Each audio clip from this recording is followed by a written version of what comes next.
আমরাও জানি কি করতে হবে,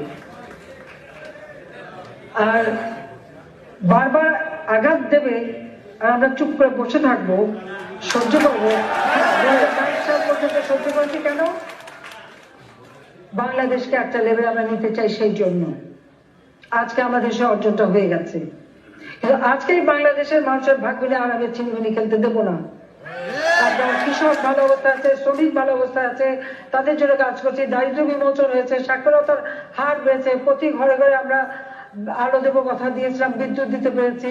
আজকে সমস্ত জায়গায় ব্রডব্যান্ড পৌঁছে দিচ্ছি, আমরা স্যাটেলাইট দিয়েছি।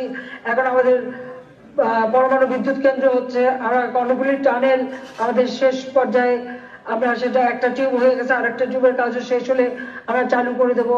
100টা অর্থনৈতিক অঞ্চল করে সমগ্র বাংলাদেশের উন্নয়নের যে পরিকল্পনা করেছি, আমাদেরকে ক্ষমতায় থেকে সেই পরিকল্পনা বাস্তবায়ন করে বাংলাদেশকে উন্নত দেশ করতে হবে।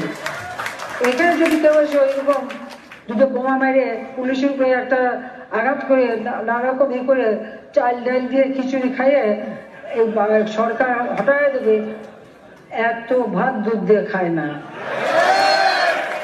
এত সহজ না। আমার কথা একদম স্পষ্ট।